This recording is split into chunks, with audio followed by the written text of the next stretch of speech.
حیرت میں ڈوبے ہوئے ہیں کہ یہ بات ہو کیسے سکتی ہے کہ قرآن میں لکھا ہوا ہو کہ ہلکے ہو یا بھاری ہو آؤ جہاد کے اوپر. حیرت میں ڈوبے ہوئے ہیں لوگ کہ ہلکے ہو. ہم تو جہاد کرتے ہی تب ہیں جب ہمیں 100% شور ہو ونیں گے, ورنہ تو جہاد ہی نہیں ہے. اپنی مرضی کا کام نہ ہو رہا تو اللہ کی مرضی بھی نہیں مانیں گے. فتوے دے رہے وہ غامدی صاحب بھی, جب 100% شور ہو تب آپ جہاد کریں گے, ورنہ مسلمانوں کو ہلاکت میں ڈال رہے ہیں. کہ لا یکلف اللہ نفسا الا وسعہا, اللہ اپنی شریعت کی, اپنے دین کی اتنی ذمہ داری ڈالتے ہیں جتنی کسی شخص کے لیے اور جماعت پر ذمہ داری ڈالیں تو اس جماعت کے لیے اٹھانا ممکن ہوتی ہے. اس اصول کو سامنے رکھ کر ایک تو اس سوال کا جواب دینا ضروری تھا کہ ذمہ داری کی حد کب سے شروع ہوتی ہے, یعنی کتنی قوت ہونی چاہیے کہ جس کے بعد آپ اس حکم کے مکلف ہو جاتے ہیں. یہ صحابہ کرام کو بتایا جا رہا ہے. دوسرے یہ کہ جب طاقت کا اس طرح کا عدم توازن بھی ہے تو اس میں اللہ کی نصرت ہی کامیابی کا باعث بن سکتی ہے. تو اللہ کی نصرت کا, اللہ کی مدد کا کیا ضابطہ ہے؟ یعنی کیا وہ جو شخص بھی اپنے اجتہاد سے کھڑا ہو جائے گا تو اللہ تعالیٰ پابند ہو گئے ہیں کہ اس کی مدد کریں گے؟ حالات کو دیکھے بغیر, اپنی قوت کا اندازہ کیے بغیر, جو مشن پیش نظر ہے وہ کتنا عملی ہے, اس سے کیا نتائج نکلیں گے, ان کا لحاظ کیے بغیر کوئی شخص اگر کہتا ہے کہ ہم مسلمان ہیں, کھڑے ہو گئے ہیں تو اللہ کی مدد آنی چاہیے, تو کیا اللہ کی مدد کے لیے کوئی ضابطہ ہے یا وہ بس ایسے ہی آ جاتی ہے؟ جتنے بھی شہید ہوئے ہیں صحابہ کرام, ہر حمزہ سے لے کے ہر صحابی تک, سب کو ریفیوٹ کر دیا انہوں نے. 100% شور ہو تو وہ آیت کا کیا مطلب ہے غامدی صاحب؟ ہلکے ہو یا بھاری ہو آؤ جہاد پہ.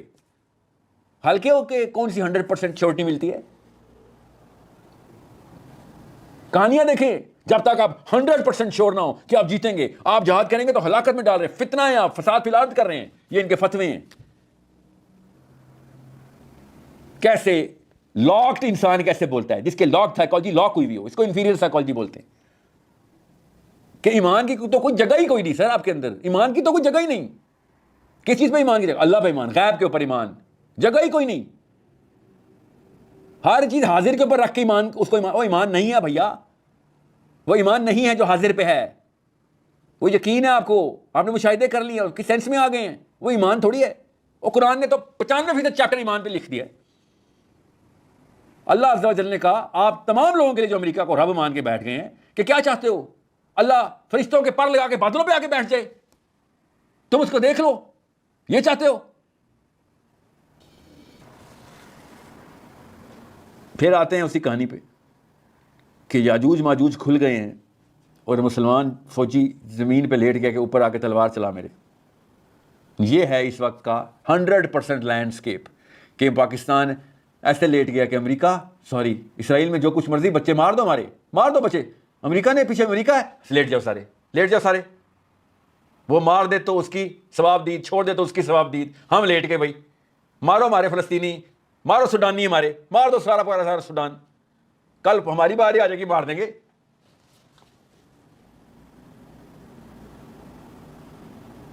یہ ہے مسئلہ. جب بچہ قرآن سے ڈرا دیا جائے تو یہاں پہ پہنچتے ہیں ہمارے فوجی بھی, ہمارے سول بھی, ہمارے حکمران بھی, اور ہمارے تھوکدان بھی. لٹرلی اوپر سے اوپر, نیچے سے نیچے, سارے کے سارے یہاں پہنچ گئے. کیوں؟ قرآن سے ڈرا دیے گئے. دیکھیں پھر ان کی شکلیں دیکھیں سب کی, کیسے ایک ایک خانے میں ہر بندہ فٹ کیا ہوا ہے. Great president, look at this great president, great ایسے کر کے great president. I nominate him for Nobel Prize for killing 100,000 of my so-called brothers and sisters. ادھر ہی گیا ہوا تھا مصر میں. I nominate you for killing all of my kids. یہ وہی تھا تاریخ جب اذا فتحت یاجوج و ماجوج.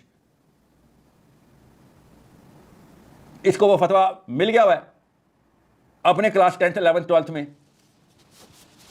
اگر اس نے پڑھی بھی ہو اتنی, کہ وہ امریکہ ہے تو امریکہ یاجوج ماجوج ہے, اس کو تو نہیں کچھ کر سکتے. ہاں ٹھیک ہے, تو اس کو پھر کیا کریں؟ میں کون سے ٹی وی چینل پہ نہیں گیا ہوں اس پچھلے مہینے میں, ہر بندہ کہہ رہا ہے آپ کو نہیں پتا بڑی فراست کا کام کیا شہباز شریف نے, بڑی فراست کا کام کیا. کیوں؟ وہ انڈیا اور پاکستان کا جو بریف, ہمیں امریکہ چاہیے, سب تو ہمیں امریکہ چاہیے. جیسے یہودیوں کو تابوت سکینہ چاہیے تھا نا, اس طرح ان کو امریکہ چاہیے. وہیں اسی جگہ برین میں فٹ کیا گیا ہے. This, my brothers and sisters, mothers and fathers, daughters and sons, this only happens when you scare the child from Quran and when you scare the child from